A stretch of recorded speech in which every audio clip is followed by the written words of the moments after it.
അമ്മേ പരിശുദ്ധമ്മേ, അമ്മേ പരിശുദ്ധമ്മേ, ദൈവമാതാവേ, ദൈവമാതാവേ, കൃപാസനത്തിലൂടെ ഞങ്ങൾക്കും ഞങ്ങളുടെ ദേശത്തിനും അമ്മ മധ്യസ്ഥം തേടി തന്ന എല്ലാ അനുഗ്രഹങ്ങൾക്കും കൃപകൾക്കും ഞങ്ങളിപ്പോൾ ഹൃദയം നിറഞ്ഞ നന്ദി പറയുന്നു. അമ്മേ പരിശുദ്ധമ്മേ, അമ്മേ പരിശുദ്ധമ്മേ, ദൈവമാതാവേ, 2004 ഡിസംബർ 7-ാം തീയതി ഉച്ചകഴിഞ്ഞ് 2:30 കൃപാസനത്തിൽ സംഭവിച്ച അമ്മയുടെ പ്രത്യക്ഷപ്പെടലിനെ കുറിച്ച് തിരുസഭയ്ക്ക് സമർപ്പിച്ചിരിക്കുന്ന പഠനരേഖകളുടെ മേൽ സഭാത്മകമായ പഠനം ആരംഭിക്കുവാൻ ഞങ്ങൾ പ്രാർത്ഥിക്കുന്നു. അമ്മേ പരിശുദ്ധമ്മേ, ഭൂസ്വർലോകങ്ങളുടെ രാജ്ഞിയായ അങ്ങേയ്ക്ക് ഭൗമസംരക്ഷണത്തിനായി പ്രപഞ്ചപ്രകൃതിയെ തന്നെ തിരുസഭ പ്രതിഷ്ഠിക്കുവാൻ ഈ പ്രത്യക്ഷീകരണം വഴി ഇടയാക്കണമേ. അമ്മേ പരിശുദ്ധമ്മേ, അമ്മേ പരിശുദ്ധമ്മേ, ജപമാല മാതാവേ, സകല കൃപാസനം പ്രാർത്ഥനകളോടും ചേർത്ത് ഞങ്ങളിപ്പോൾ പ്രാർത്ഥിക്കുന്ന ഈ കുടുംബത്തിന്റെ പ്രത്യേക നിയോഗം മക്കളെ.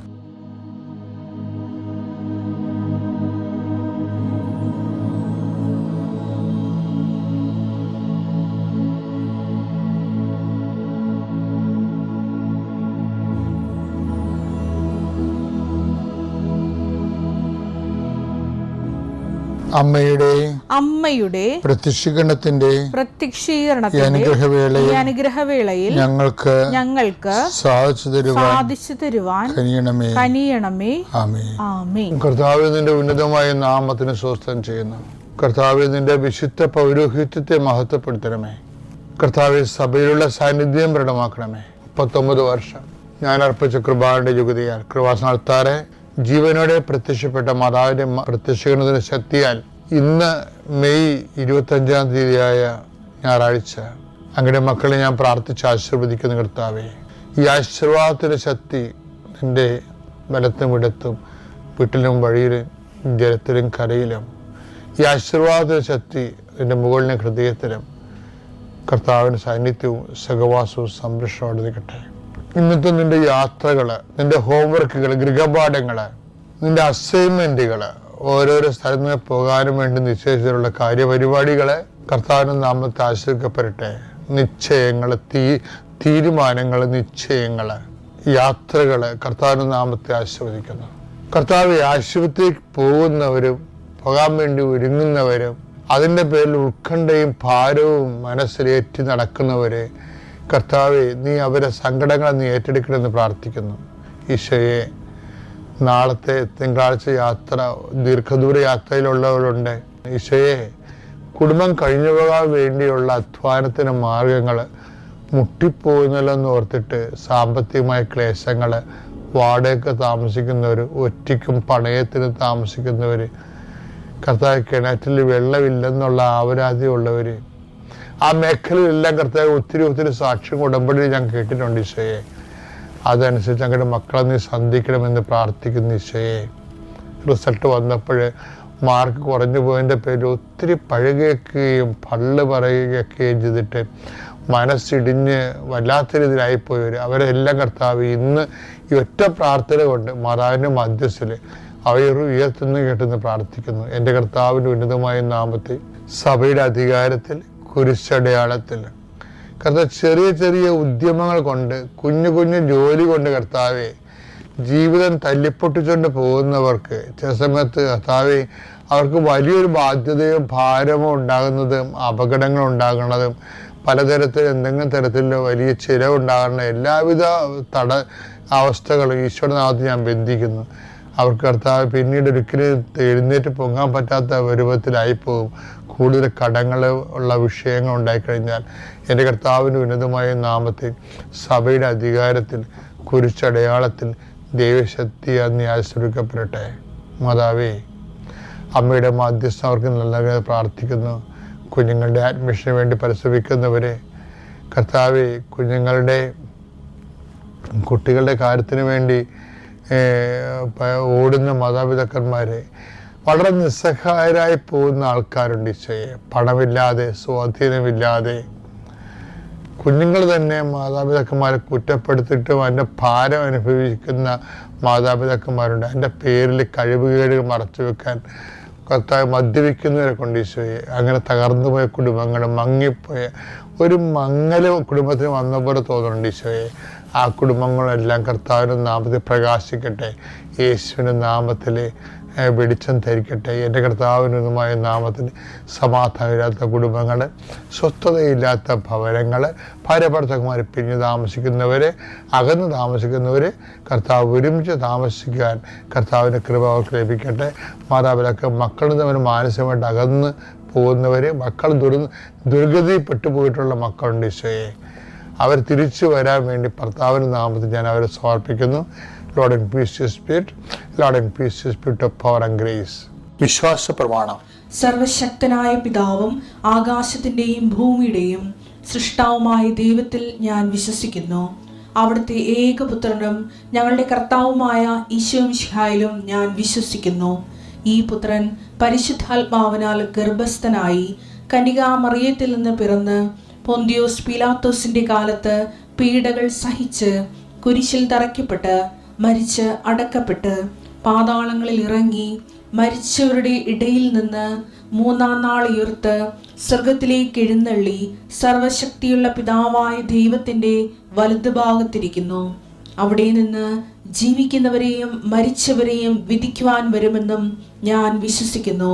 പരിശുദ്ധാത്മാവിലും ഞാൻ വിശ്വസിക്കുന്നു. വിശുദ്ധ കത്തോലിക്കാ സഭയിലും പുണ്യവാന്മാരുടെ ഐക്യത്തിലും പാപങ്ങളുടെ മോചനത്തിലും ശരീരത്തിന്റെ ഉയർപ്പിലും നിത്യമായ ജീവിതത്തിലും ഞാൻ വിശ്വസിക്കുന്നു. ആമേൻ. സ്വർഗ്ഗസ്ഥനായ ഞങ്ങളുടെ പിതാവേ, അങ്ങയുടെ നാമം പൂജിതമാകണമേ. അങ്ങയുടെ രാജ്യം വരണമേ. അങ്ങയുടെ തിരുമനസ് സ്വർഗത്തിലെ പോലെ ഭൂമിയിലുമാകണമേ. അന്നു വേണ്ടുന്ന ആഹാരം ഇന്ന് ഞങ്ങൾക്ക് തരണമേ. ഞങ്ങളോട് തെറ്റ് ചെയ്യുന്നവരോട് ഞങ്ങൾ ക്ഷമിക്കുന്നത് പോലെ ഞങ്ങളുടെ തെറ്റുകൾ ഞങ്ങളോടും ക്ഷമിക്കണമേ. ഞങ്ങളെ പ്രലോഭനത്തിൽ ഉൾപ്പെടുത്തരുതേ, തിന്മയിൽ ഞങ്ങൾ രക്ഷിക്കണമേ. ആമേൻ. നന്മ നിറഞ്ഞ മറിയമേ, സ്വസ്തി. കർത്താവ് അങ്ങയുടെ കൂടെ സ്ത്രീകളിൽ അങ്ങ് അനുഗ്രഹിക്കപ്പെട്ടവളാകുന്നു. അങ്ങയുടെ ഉദരത്തിൻ ഫലമായി ഈശോ അനുഗ്രഹിക്കപ്പെട്ടവനാകുന്നു.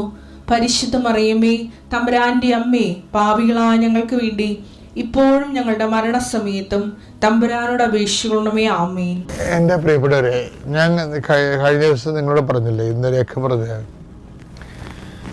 അത് ഉടമ്പടിയുടെ ലാഗിങ്സ്, ഉടമ്പടി വച്ചിരിക്കുന്ന വിഷയങ്ങൾ ചിലത് താമസിക്കാനുള്ള ഒരു കാരണം എന്ന് പറയുന്നത് അതിൻ്റെ കാരണങ്ങളാണ് നമ്മൾ തിരക്കൊണ്ടിരുന്നത്. എന്തായാലും ഒന്ന് ഉടമ്പടിയിലെ വില്ലന്മാരാണ്, അല്ലേ? അത് നമ്മൾ ഇന്നലെ കണ്ടതാണ്. ഉടമ്പടിക്ക് വില്ലന്മാരുണ്ടാകും. എബ്രഹാത്തിന് വില്ലനുണ്ടായിരുന്നു, ലോത്ത് എബ്രഹാത്തിന് ഡയറക്റ്റ് വില്ലനല്ലെങ്കിലും സാറായെ സംബന്ധിച്ചിടത്തോളം ലോത്തുണ്ടാക്കിയ സമ്മർദ്ദങ്ങളാണ്. എബ്രഹാം പ്രായമായി മരിക്കുകയും മറ്റൊരു ശക്തി പ്രാപിക്കുകയും ലോത്ത് ശക്തി പ്രാപിക്കുകയും ചെയ്ത സാറയുടെ ലൈഫ് സമ്മർദ്ദത്തിലാവും. അതുകൊണ്ടാണ് ആ സമ്മർദ്ദമാണ് സാറ എബ്രഹാത്തിന് സമ്മർദ്ദപ്പെടുത്തിയിട്ടാണ് ഹാഗറിനെ പ്രാപിച്ചിട്ട് ദൈവിക പദ്ധതി ഉടമ്പടി ബ്രേക്കാകണത്. അപ്പം എബ്രഹാം ഒരിക്കലും എബ്രഹാത്തെ വിശ്വാസികളുടെ പിതാവാണെന്ന് പറഞ്ഞത് പൗലോസാണ്. കാര്യം യഥാർത്ഥ വിശ്വാസികളുടെ പിതാവിനെ പൗലോസ് കാണാത്ത കൊണ്ടാണ്, വേറെ പ്രശ്നമൊന്നുമില്ല. അത് അമ്മയാ ശരിക്കും. അതേപോലെ പരിശുദ്ധാത്മാവിൻ്റെ കൺകറൻസ് ഉള്ള അമ്മയ്ക്കല്ലേ ഉള്ളൂ. അമ്മയെ കണ്ടപ്പോഴല്ലേ എലിസബത്ത് പരിശുദ്ധാത്മാവ് നിറഞ്ഞു പറയണത്, മേരി, കർത്താവ് നിന്റെ അളിച്ചത കാര്യങ്ങൾ നിറവേറുമെന്ന് വിശ്വസിച്ച നീ ഭാഗ്യവതി. ശരിക്കും പറഞ്ഞാൽ സുവിശേഷം വിശ്വാസത്തിൻ്റെ വക്താവായിട്ട്, മദർ ഓഫ് ഫെയ്ത്ത് ആയിട്ട് കാണിക്കുന്നത് മറിയത്തെയാണ്. ഇവരാണ് ഉടമ്പടിയുടെ മധ്യസ്ഥ പുതിയ നിയമത്തിലേക്ക് വരുമ്പോൾ. കാര്യം യേശുവിനും ആ വീട്ടുകാരനും ഇടയിൽ, അല്ല യേശുവിനും ദൈവത്തിനും ഇടയിൽ മറിയം ഉടമ്പടിയുടെ മധ്യസ്ഥയാണ്. അപ്പം നമ്മൾ ഈശോനോടല്ലേ ഉടമ്പടി ചെയ്യണത്, ഈശോനോടല്ലേ നമ്മൾ ഉടമ്പടി ചെയ്യണത്. അപ്പോൾ ഈ എബ്രഹാത്തിന് മോസസ് ഇല്ലാതിരുന്നൊരു ആനുകൂല്യം നമുക്കുണ്ട്. ആരാണത്? മറിയമാണ്. മറിയമാണ് അതിൻ്റെ ഫെസിലിറ്റേറ്റർ, ഒരു നാവിഗേറ്റർ എന്നൊക്കെ പറയത്തില്ലേ, അതുപോലെ ഉടമ്പടി നാവിഗേറ്ററാണ്. അമ്മ എന്ന് പറഞ്ഞ പെർഫെക്റ്റ് ആൻഡ് കംപ്ലീറ്റ് നാവിഗേറ്ററാണ്. ചില അമ്മയെ സംബന്ധിച്ചിടത്തോളം പിതാവായ ദൈവത്തിന് ഒരു മോശം ഇൻസ്ട്രുമെൻ്റ് അല്ല. മറിയത്തെ സംബന്ധിച്ചിടത്തോളം അവർ ദൈവത്തിൻ്റെ അനാദി കാലം മുതൽ തന്നെ പാപം ചെയ്യാതിരിക്കാനുള്ള ഒരു സെക്യൂറായിട്ട് അവരെ ദൈവം സൃഷ്ടിച്ചിരിക്കുന്നതാണ്. അതിൻ്റെ തന്നെ അമലോത്ഭവമാണ് ആ പാക്കേജിലുള്ളത്. അപ്പം അതുകൊണ്ട് ദൈവത്തിൻ്റെ നേരിട്ടുള്ള ഒരു പ്രത്യേക സൃഷ്ടിയാണ് അത്, ഫോർ റിഡംഷന് വേണ്ടിയുള്ള. അപ്പം അങ്ങനെയൊക്കെയുള്ള ഒത്തിരി കംപ്ലീറ്റ് ഈ മറിയത്തിന് ഒത്തിരിയേറെ ഗുണങ്ങൾ ആ വിഷയത്തിലുണ്ട്. അതുകൊണ്ട് തന്നെ ഈ കൃപാസന ഉടമ്പടിയുടെ മധ്യസ്ഥ എന്ന് പറയുന്നത്, നിങ്ങൾ ദൈവത്തോട് ചെയ്ത ഉടമ്പടിക്ക് മധ്യസ്ഥ എന്ന് കംപ്ലീറ്റ് മധ്യസ്ഥയാണ്. ആര്? മറിയം. അതുകൊണ്ടാണ് അമ്മയുടെ ആശീർവാദം നമ്മൾ നെഞ്ചിൽ ചാർത്തി കൊണ്ടു നടക്കുന്നത്. നിങ്ങൾ എന്തൊരു ഐശ്വര്യമാണ് ആ ഉടമ്പടിക്ക് ആശീർവാദം കാണാൻ. കാര്യം മറിയമാണ് അതിൻ്റെ നിറഞ്ഞു നിൽക്കുന്നത്. എന്നുവെച്ചാൽ ഞാനും ദൈവവും തമ്മിലുള്ള ഉടമ്പടിക്ക് മറിയം സാക്ഷി. ജോഷുവ 24:27 അതിസുന്ദരമായ ഒരു സാക്ഷ്യവചനമുണ്ട്. ജോഷുവ ജനത്തോട് പറഞ്ഞു, ഈ കല്ല് നമുക്ക് സാക്ഷിയായിരിക്കട്ടെ, കർത്താവ് നമ്മോട് അരുളി ചെയ്ത എല്ലാ വചനങ്ങളും ഇത് ശ്രവിച്ചിട്ടുണ്ട്. അതിനാൽ നിങ്ങളുടെ ദൈവത്തോട് അവിശ്വസ്തമായി വർത്തിക്കാതിരിക്കുന്നതിന് ഇത് നിങ്ങൾക്ക് സാക്ഷിയായിരിക്കട്ടെ. അതായത് ഈ മരിയൻ ഉടമ്പടിയിൽ പഴയ നിയമത്തിൽ ഉടമ്പടിക്ക് സാക്ഷിയാക്കുന്നത് കല്ലാണ്.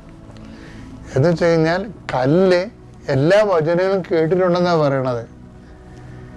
എല്ലാ വചനങ്ങളും കേട്ട ഒരാള് ശരിക്കും പറഞ്ഞാൽ മറിയവാ. എന്താ കാര്യം? മറിയവാണ് വചനത്തെ മാംസമാക്കിയത്. വചനത്തെ മാംസമാക്കിയെന്ന് പറഞ്ഞാൽ വാഗ്ദാനത്തെ മാംസമാക്കിയതാണ്. അത് നമ്മൾ വായിക്കുന്നതാണ്. കഴിഞ്ഞ ദിവസം കണ്ടതാണ്. ക്രിസ്തുവിൽ വാഗ്ദാനങ്ങളെല്ലാം അതേ എന്നാണെന്ന് 2 Corinthians 1:20. ദൈവത്തിന്റെ സകല വാഗ്ദാനങ്ങളും ക്രിസ്തുവിൽ അതേ എന്ന് തന്നെയാണ്. അപ്പോഴേ ആ ക്രിസ്തുവിനെയാണ് വചനത്തിലൂടെ മാതാവ് ഗർഭം ധരിച്ചിരിക്കുന്നത്. അപ്പൊ എല്ലാ വാഗ്ദാനങ്ങളെയുമാണ് മാതാവ് ഗർഭം ധരിച്ചിരിക്കുന്നത്. അതുകൊണ്ടാണ് അതിൻ്റെ ഒരു പ്രോട്ടോടൈപ്പാണ് ജോഷുവ പറയണത്. ഈ കല്ല് എല്ലാ വചനങ്ങളും കേട്ടതാണെന്ന്. പഴയ നിയമത്തിലെ ആ ഉടമ്പടിക്ക് കല്ലാണ് വചനം കേട്ടെങ്കിൽ പുതിയ നിയമത്തിലെ മറിയമാണ് വചനം കേട്ടിരിക്കുന്നത്. എല്ലാ വചനം കേട്ടത്, എല്ലാ വചനങ്ങളും ക്രിസ്തുവിൽ അതേ തന്നെ ആയതുകൊണ്ട് ക്രിസ്തുവിനെ സംവഹിച്ചത് മറിയമാണ്. അവരാണ് നമ്മളുടെ മീഡിയേറ്ററായിട്ട് വരുന്നത്. അതുകൊണ്ടാണ് അവരുടെ ജീവിതക്രമം, മാതൃകയും മധ്യസ്ഥവും നമ്മൾ അനുകരിച്ചുകൊണ്ട് ഉടമ്പടി ജീവിതം പുരോഗമിപ്പിക്കുന്നത്. അങ്ങനെ പോയി കഴിഞ്ഞാൽ നമുക്ക് എബ്രഹാം സംഭവിച്ച പോലെയും മോശം സംഭവിച്ച പോലെയും ലാഗ് ചെയ്യേണ്ട കാര്യമില്ല, താമസിക്കത്തില്ല. കർത്താവ് അതുകൊണ്ടാണ് സമയമായില്ല എന്ന് പറഞ്ഞിട്ടും ആകാത്ത സമയം മറിയത്തിൻ്റെ വാഗ്ദാനത്തെ പ്രാർത്ഥനയിലാക്കിയെടുത്തത്. അപ്പോൾ ആ മറിയം മധ്യസ്ഥയും മാതൃകയും സൂക്ഷിക്കാൻ വേണ്ടി പ്രത്യേകം ശ്രദ്ധിക്കുക. പ്രൈസിലാണ്. എയറോസ്പേസ് ഏവിയേഷൻ ചെയ്തിട്ട് അവൻ 2 വർഷം ശ്രമിച്ചു ഓസ്ട്രേലിയക്ക് പോകാൻ വേണ്ടി, പഠിച്ച അതേ സെയിം പ്രൊഫഷനിൽ ജോലി കിട്ടാൻ വേണ്ടി. അപ്പോൾ കിട്ടിയില്ല. ഞാൻ ഇവിടെ നിന്ന് ഉടമ്പടി എടുത്ത് വീട്ടിൽ പോയി 7:30 മണിയായപ്പോൾ മൊബൈലിൽ മെസ്സേജ് വരും, മോന് വിസ കിട്ടി, അവിടെ 3 വർഷത്തെ സ്റ്റേ ബാക്കിൽ മോന് ജോലി കിട്ടിയെന്ന് പറഞ്ഞ് ദൈവത്തിന് നന്ദി. ഹല്ലേലൂയ ഹല്ലേലൂയ, സ്തോത്രം സ്തോത്രം. അടുത്ത നിയോഗം എന്ന് പറഞ്ഞാൽ 3ാമത്തെ മോൻ +1 പഠിച്ചുകൊണ്ടിരിക്കുമ്പോൾ അവനെ ചേച്ചിയുടെ വീട്ടിൽ നിന്നായിരുന്നു പഠിച്ചത്. അപ്പോൾ കൊച്ചു കുട്ടികളെ കൂടെ കളിച്ച് അവൻ പഠിക്കാത്തതുകൊണ്ട് ഞങ്ങൾ ഹോസ്റ്റലാക്കി. അവൻ വട്ടിയൂർക്കാവ് ചർച്ചിൽ ആൾട്ടർ ബോയിയൊക്കെ ആയിരുന്നു. വളരെ ആത്മീയതയുള്ള കുട്ടിയായിരുന്നു. അപ്പോൾ എന്തോ പെട്ടെന്ന് അവന് പഠനത്തിലും പ്രാർത്ഥനയിലുമൊക്കെ വളരെ മാന്യം വന്നു. അപ്പോൾ വിളിച്ചു പറഞ്ഞ് വീട്ടിൽ നിന്ന് അവിടെ നിന്ന് സ്കൂളിൽ നിന്ന് വിളിച്ചു പറഞ്ഞു അവനെ ക്ലാസ്സിൽ അറ്റൻഡ് ചെയ്യണില്ല, അവൻ പഠിക്കാൻ വളരെ മടി കാണിക്കുകയാണ്. എന്താണെന്ന് വെച്ചാൽ പേരൻസ് പെട്ടെന്ന് ഓസ്ട്രേലിയയിലേക്ക് വരണമെന്ന്. അങ്ങനെ ഞങ്ങളവിടെ പോയി. അവിടെ പോയപ്പോൾ പിന്നെ പ്രിൻസിപ്പൾ പറഞ്ഞു അവനെ +2ൻ്റെ എക്സാം എഴുതാൻ പറ്റത്തില്ല. കാര്യമെന്ന് പറഞ്ഞാൽ അവന് പിന്നെ അറ്റൻഡൻസ് ഇല്ല, അവന് മാർക്ക് കുറവാണ്, 1-2 സബ്ജക്റ്റിനൊക്കെ മാർക്ക് കുറവാണ്. അതുകൊണ്ട് പിന്നെ +2ൻ്റെ എക്സാം എഴുതാൻ പറ്റത്തില്ല. നിങ്ങൾ എഡ്യൂക്കേഷൻ ബോർഡിൽ ചെന്ന് പിന്നെ അവിടുത്തെ സെക്ഷനിലെ ഹെഡ് ഓഫീസറെ കണ്ടു, അവിടെ നിന്ന് ലെറ്റർ വാങ്ങി പ്രിൻസിപ്പളിനെ കൊണ്ടുവന്ന് അത് പിന്നെ ഓക്കെ എന്നുള്ള സൈനൊക്കെ ഇട്ട് റിക്വസ്റ്റ് ലെറ്റർ കൊടുക്കണം. അങ്ങനെയൊക്കെ പല കാര്യങ്ങൾ പറഞ്ഞപ്പോൾ നമുക്ക് എവിടെയാണ് എഡ്യൂക്കേഷൻ ബോർഡെന്നോ ഏത് സ്ഥലത്ത് പോകണമെന്നോ ആരുമായിട്ട് മീറ്റ് ചെയ്യണമെന്നോ ഒന്നും നമുക്കറിയാതെ ഞങ്ങൾ അങ്ങനെ വിഷമിച്ച് ഞാൻ അമ്മയടുത്ത് പറഞ്ഞ് സഞ്ചാരി അമ്മേ നീ ഓടി വരണം, ഞങ്ങൾക്ക് അമ്മയല്ലാതെ വേറെ ആരുമില്ല, എക്സാം എഴുതാൻ പിന്നെ 1 ആഴ്ച മാത്രമേ ഉള്ളൂ, വെറും 6 ദിവസം മാത്രമേ ഉള്ളപ്പോഴാണ് നമ്മളിത് അറിയണത്. ഇത് പോകണമെങ്കിൽ സിഡ്നിയും കഴിഞ്ഞ് പോകണം. ഓസ്ട്രേലിയയുടെ തലസ്ഥാനമാണ് സിഡ്നി. അതിൻ്റെ ഏത് ഭാഗത്താണ് എങ്ങോട്ട് പോകണമെന്നൊന്നും നമുക്ക് അറിഞ്ഞുകൂടാതെ വിഷമിച്ചിരുന്നപ്പോൾ ഒരു സാറ് വന്ന് നമ്മളോട് ചോദിക്കുകയാണ്, എന്ത് പറ്റി, നിങ്ങൾക്ക് എന്ത് സഹായം വേണം? അപ്പോൾ എൻ്റെ ഹസ്ബൻഡ് പറഞ്ഞു ഇങ്ങനെയാണ് മോൻ്റെ കാര്യം, സാർ എന്തെങ്കിലും ചെയ്യണം. നിങ്ങൾ മലയാളിയാണോ? അതെ, ഞാൻ എറണാകുളത്തെയാണ്, ഞാനാണ് ഇവിടുത്തെ പ്രിൻസിപ്പള്, എന്ത് സഹായം ഞാൻ ചെയ്തു തരാമെന്ന്. അപ്പം നമ്മളിങ്ങനെ റീസൺ പ്രസൻറ്റ് ചെയ്തു. അപ്പോൾ പറഞ്ഞു നിങ്ങളൊരു റിക്വസ്റ്റ് ലെറ്റർ തന്നാൽ മതി, മോന് പരീക്ഷയൊക്കെ എഴുതാം, നിങ്ങൾ പേടിക്കേണ്ട. അവിടെയും എൻ്റെ അമ്മ മാതാവും യേശു അപ്പച്ചനും സഹായിച്ചു. എൻ്റെ മോൻ അത്ഭുതകരമായി പിന്നെ ഒരു തടസ്സവും കൂടാതെ എക്സാം എഴുതി നല്ല മാർക്കോടെ പാസ്സായി. ഇപ്പോൾ സൈബർ സെക്യൂരിറ്റി 3 വർഷത്തേന് അഡ്മിഷൻ കിട്ടി. ദൈവനാമം മഹത്വം ഉണ്ടാക്കട്ടെ. യേശുപ്പച്ചനും മാതാവിനും നന്ദി, സ്തോത്രം, സ്തുതി, ആരാധന. പിന്നെ ഞാൻ നിയോഗത്തിൽ വയ്ക്കാത്ത ഒരു കാര്യമുണ്ട്. എൻ്റെ കണ്ണിന് ഇങ്ങനെ ഞാൻ സ്കൂളിൽ പോയിട്ട് വന്ന സമയത്ത് പെട്ടെന്ന് ഇങ്ങനെ ഒരു ഇരുട്ട് പോലെ വന്ന് എനിക്ക് കണ്ണ് മൊത്തം കാണാതെയായിപ്പോയി. അപ്പോൾ നാട്ടിൽ ഞാനും ഹസ്ബൻഡും മാത്രമേ ഉള്ളൂ. അപ്പോൾ ഞാൻ പറഞ്ഞു എനിക്ക് നാളെ പോകാനും പറ്റത്തില്ല, കണ്ണ് കാഴ്ചയും എനിക്ക് കാണണില്ല, എനിക്ക് ആകെ വിഷമത്തിലായി. അപ്പോൾ ഹസ്ബൻഡ് പറഞ്ഞു നമുക്ക് ഐശ്വര്യ ആരാധന ഹോസ്പിറ്റലുണ്ട് ഈസ്റ്റ്വുഡ്, നമുക്ക് അവിടെ പോവാൻ, വിഷമിക്കാതെ എന്ന് പറഞ്ഞ് എന്നെ അവിടെ കൊണ്ടുപോയപ്പോൾ പറഞ്ഞു 2 പിന്നെ ബ്രെയിനിൽ നിന്ന് കണ്ണിലേക്ക് വരുന്ന 2 ഞരമ്പും പിന്നെ ഡെത്തായിക്കൊണ്ടിരിക്കുകയാണ്, അതിന് ഒരു രക്ഷയില്ല, എമർജൻസീസ് പെട്ടെന്ന് ഓപ്പറേഷൻ ചെയ്യണമെന്ന് പറഞ്ഞു. അപ്പോൾ എന്നെ സഹായിക്കാനോ എൻ്റെ കൂടെ നിൽക്കാനോ ആരുമില്ല. അങ്ങനെ വിഷമിച്ച് ഞാൻ അമ്മയോട് പ്രാർത്ഥിച്ചു, എൻ്റെ അമ്മേ എനിക്ക് മറ്റാരുമില്ല, പെറ്റമ്മ ഉപേക്ഷിച്ചാൽ ഉപേക്ഷിക്കാത്തവനായ ദൈവമേ, 1-2 പേർ നിൻ്റെ നാമത്തിൽ എവിടെ കൂടിയാലും അതിന് മധ്യേ വരുമെന്ന് പറഞ്ഞ ദൈവമേ, എൻ്റെ ഭാരം നിന്നിലേക്ക് ഇടുക, ഞാൻ നിന്നെ താങ്ങിക്കൊള്ളുമെന്ന് പറഞ്ഞ കർത്താവേ, നീ ഇറങ്ങി വന്ന് എനിക്ക് വേണ്ടതൊക്കെ ചെയ്തു തരണം അമ്മ മാതാവേ, എൻ്റെ അടുത്ത് ആരുമില്ലേ എന്ന് പറഞ്ഞ് ഞാനിങ്ങനെ കരഞ്ഞുകൊണ്ടിരിക്കുമ്പോൾ എൻ്റെ മോൾ എന്നെ വിളിച്ച്. അപ്പം ഞാൻ പറഞ്ഞു മക്കളെ ഇങ്ങനെയാണ്, എനിക്ക് കണ്ണ് വയ്യാതെ ഇരിക്കുകയാണ്. അപ്പോൾ പറഞ്ഞു ഉടനെ ഓപ്പറേഷൻ ചെയ്യണമെന്ന്. അപ്പം ഞാൻ ഡോക്ടറോട് പറഞ്ഞു എനിക്കൊരു സഞ്ചാരി അമ്മയുണ്ട്, കൃപാസനത്തിൽ ഒരമ്മയുണ്ട്, ആ അമ്മയെ ഞാൻ വിളിക്കുകയാണ്, ഞാൻ ഒരിക്കലും ഓപ്പറേഷൻ ചെയ്യൂല, ഞാൻ അടുത്ത ആഴ്ച എന്താണേലും ഞാൻ ഓസ്ട്രേലിയക്ക് പോവുകയാണ്. അപ്പോൾ ഡോക്ടർ പറഞ്ഞ് എന്താണേലും നിങ്ങൾ പോയിട്ട് അവിടെ 1 ആഴ്ച കഴിയുമ്പോൾ എന്തായാലും കണ്ണിൻ്റെ കാഴ്ച നിശേഷം, മെഡിക്കൽ ഫീൽഡിലെ ഡോക്ടർ പറഞ്ഞതാണ്, കണ്ണിൻ്റെ കാഴ്ച നിശേഷം നിങ്ങൾക്ക് നഷ്ടപ്പെടും, അവസാനം വലിയ ബുദ്ധിമുട്ടാണ് അമ്മ, അതുകൊണ്ട് ഓപ്പറേഷൻ ചെയ്യണമെന്ന്. ഞാനില്ല എന്ന് പറഞ്ഞ് ഞാൻ അവിടെ പോയി ചെന്ന് 2-ാമത്തെ ദിവസം ഞാനിങ്ങനെ വെറുതെ ഇങ്ങനെ കിടന്ന് ഉറങ്ങണ സമയത്ത്, ഭക്ഷണമൊക്കെ കഴിഞ്ഞ് ഉറങ്ങണ സമയത്ത് ചെറിയൊരു മയക്കത്തിൽ പിന്നെ ഒരു വലിയൊരു ഹാള് കണ്ട് അവിടെ മാതാവും ഈശോയും കൂടെ ഇങ്ങനെ നിൽക്കുന്ന മനസ്സിലൊരു ഓപ്പറേഷൻ തിയേറ്റർ പോലെയാണ്. അങ്ങനെ ഞാൻ ഇങ്ങനെ കിടക്കുമ്പോൾ ആദ്യം മാതാവ് വന്ന് ഇത് ജ്ഞാനസ്നാന തൈലം എന്ന് പറഞ്ഞ് ഒരു ചെറിയൊരു അലുമിനിയം ഒരു സിൽവർ കളറിൽ ഒന്നെടുത്ത് ഈ മാതാവ് ഈശോയിൽ കൊടുത്ത് ഈശോ എൻ്റെ കണ്ണിലിങ്ങനെ പുരട്ടി. ഞാൻ നല്ല ഉറക്കത്തിലാണെങ്കിൽ എന്തോ ഒരു മയക്കം, എന്നിട്ട് എന്തൊക്കെയോ അവരവിടെ ചെയ്യണോ, ഒരു സെക്കൻഡുകൾ കൊണ്ട് എൻ്റെ തല വെട്ടിപ്പളക്കണ, കണ്ണൊക്കെ വേദന എടുത്ത് എന്ത് ചെയ്യണമെന്നറിയില്ല. ഞാൻ തുണിയെടുത്ത് റൗണ്ടിന് ഇറുക്കി കെട്ടി. അപ്പോൾ മോള് എന്ന് പറഞ്ഞ, അമ്മ അങ്ങനെ കെട്ടിക്കൂടാ, അത് ഞരമ്പിനെ ബാധിക്കും, അമ്മ കെട്ടഴിയുന്നു. ഞാൻ പറഞ്ഞു എനിക്ക് സഹിക്കാൻ വയ്യ മോളെ എന്ന് പറഞ്ഞ് ഞാൻ പിന്നെ കെട്ട് മാറ്റിയിട്ട് അങ്ങനെ കിടക്കുമ്പോൾ ഞാൻ പെട്ടെന്ന് എൻ്റെ കണ്ണിൽ ഈ കത്രിക കൊണ്ട് ടിക് ടിക്ക് എന്ന് പറഞ്ഞു. അയ്യോ എൻ്റെ പ്രാണം പോയി. ഭയങ്കരമായ ഒരു സർജറിയുടെ ഒരു ഫീലിങ്സ് എനിക്കുണ്ടായി. ഞാൻ 1.5 മണിക്കൂർ അങ്ങനെ തന്നെ അവിടെ കിടന്നു. എല്ലാം കഴിഞ്ഞ് എണീച്ചപ്പോൾ എൻ്റെ തലവേദനയും പോയി, എൻ്റെ കണ്ണുവേദനയും പോയി. വർഷം 2 ഞാനൊരു മരുന്നോ ഒരു കണ്ണട വായിക്കാനായിട്ട് ഞാൻ കണ്ണട വയ്ക്കുന്നതല്ലാതെ കണ്ണാടി എടുത്തു കഴിഞ്ഞാൽ കണ്ണിൻ്റെ കാഴ്ച നിശേഷം പോയെന്ന് പറഞ്ഞാൽ മെഡിക്കൽ ശാസ്ത്രം എല്ലാം തോറ്റു, ദൈവശാസ്ത്രം അവിടെ വിജയിച്ചു. ദൈവത്തിന് തിരുക്കുമാരനും കോടാനുകോടി നന്ദി.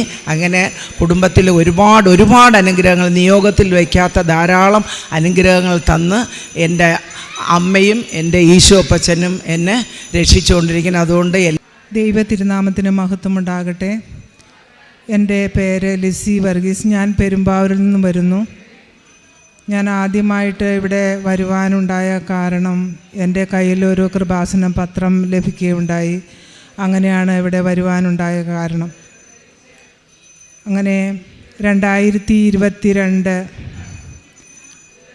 മെയ് 28-ാം തീയതി ഈ പുണ്യഭൂമിയിൽ ഞങ്ങൾ വന്നു. ഞങ്ങളുടെ സഹോദരങ്ങളും എൻ്റെ ഭർത്താവും ഞാൻ ഒരുമിച്ച് ഇവിടെ വരികയും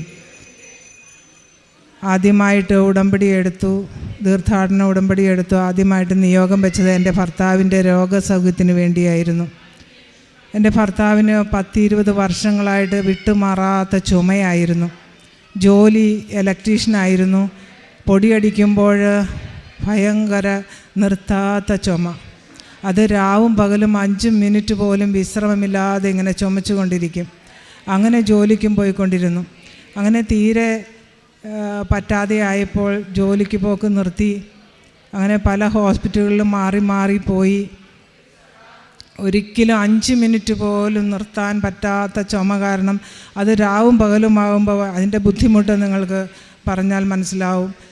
ഞാൻ റൂമിൽ തിരിഞ്ഞു കിടന്ന ഭിത്തിയോട് ചേർന്ന് കിടന്ന് കരയും. പുള്ളിക്കും അത് ഭയങ്കര വിഷമമായിരുന്നു. വളരെയധികം നിരാശയിലൂടെ കുറേ കാലങ്ങൾ ഞങ്ങൾ കഴിഞ്ഞു പോയി. ലിസി ഹോസ്പിറ്റലിൽ നിന്ന് മരുന്ന് കഴിച്ചു, അമൃതയിൽ നിന്നും മരുന്ന് കഴിച്ചു. ലാസ്റ്റ് അമൃതയിലാണ് പോയത്. രാജഗിരി ഹോസ്പിറ്റലിൽ നിന്ന് മരുന്ന് കഴിച്ചു. ഇതൊക്കെ കഴിച്ചിട്ടും ഒരു കുറവും വരാതിരുന്നപ്പോൾ ആൾക്ക് നിരാശയായി. ശ്വാസകോശം ചുരുങ്ങിയിരിക്കുന്ന അവസ്ഥ, ഓക്സിജൻ ലെവൽ താണു പോകുന്ന അവസ്ഥ, ശ്വാസകോശത്തിൽ പൊടിയും കഫവും കൂടി സെറ്റായി കല്ല് പോലെ കിടക്കുകയാണ്. അതുകൊണ്ട് ആൾക്ക് കുനിയാൻ പറ്റത്തില്ല, ജോലി ചെയ്യാൻ പറ്റത്തില്ല. വലിയ ബുദ്ധിമുട്ടായിരുന്നു. വിശുദ്ധവും പരിപാവനുമായ ഈ പുണ്യഭൂമിയിൽ കാല് ചവിട്ടി ഞങ്ങൾ ഉടമ്പടി എടുത്ത് നിയോഗം സമർപ്പിച്ച് പോയതിൽ പിന്നെ പിറ്റേ ദിവസം തുടങ്ങി ഓരോ ജോലികൾ ചെയ്യുവാനായിട്ട് പുള്ളി തുടങ്ങി. അപ്പം എനിക്ക് പശുവിനെ വളർത്തുന്ന ജോലിയാണ്. ഈ പുള്ളി ഒന്ന് ഹെൽപ്പ് ചെയ്തിരുന്നെങ്കിൽ എനിക്ക് വളരെ നല്ലതായിരുന്നു എന്ന് ഞാൻ എപ്പോഴും പ്രാർത്ഥിക്കുമായിരുന്നു. ഞങ്ങൾക്ക് ജോലി ചെയ്യണമെങ്കിൽ വെളുപ്പിന് 5 മണിക്ക് എണീച്ച് തൊഴുത്ത് ക്ലീൻ ചെയ്യണം. അപ്പം ഞാൻ തന്നെ വേണം ഇതെല്ലാം ചെയ്യാനായിട്ട്. എൻ്റെ ഭർത്താവ് കൂടി സഹായത്തിനുണ്ടെങ്കിൽ എനിക്ക് നല്ലതായിരുന്നല്ലോ എന്ന് ഞാൻ എപ്പോഴും പ്രാർത്ഥിക്കുമായിരുന്നു. ഇവിടെ വന്ന് ഉടമ്പടി എടുത്ത് പോയതിൻ്റെ പിറ്റേ ദിവസം തുടങ്ങി വെളുപ്പിനെ എണീച്ചപ്പോൾ പറഞ്ഞു, ഇന്ന് ഞാൻ തൊഴുത്ത് ക്ലീൻ ചെയ്യാമെന്ന് പറഞ്ഞു. അതെന്താ അങ്ങനെ? ഇന്ന് ഞാൻ ചെയ്യാം. അപ്പം നിങ്ങൾക്ക് കുനിയാൻ പറ്റുമോ? ഞാൻ ചെയ്തു നോക്കട്ടെ എന്ന് പറഞ്ഞ് അന്ന് മുതൽ ഇന്ന് 1 വർഷം കഴിഞ്ഞു.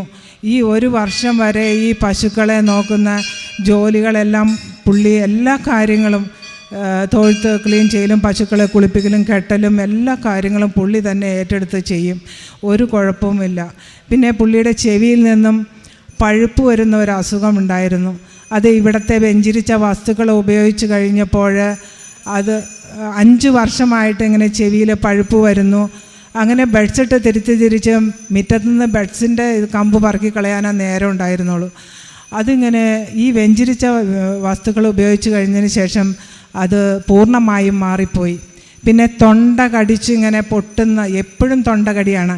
അപ്പം നിയോഗത്തിൽ എൻ്റെ തൊണ്ടകടിയുടെ കാര്യം നീ എഴുതിയില്ലേ, അത് എഴുതണമെന്ന് പറഞ്ഞു വിട്ടു. ഞാൻ നിയോഗത്തിൽ അത് വെച്ചു. എന്നോട് പറഞ്ഞു ഇപ്പം തൊണ്ടകടിയില്ല. ആ തൊണ്ടകടിയും പൂർണ്ണമായും മാറിപ്പോയി. പിന്നെ അങ്ങനെ പൂർണ്ണമായിട്ടും രോഗസൗഖ്യം ലഭിച്ചു.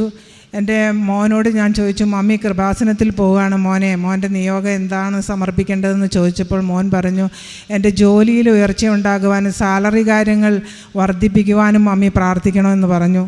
ഞാൻ അങ്ങനെ പ്രാർത്ഥിച്ചു, നിയോഗത്തിൽ വെച്ചിട്ടുണ്ടായിരുന്നു. അവൻ്റെ സാലറി കാര്യങ്ങൾ വർദ്ധിപ്പിച്ചു, ജോലിയിൽ ഉയർച്ചയും ലഭിച്ചു.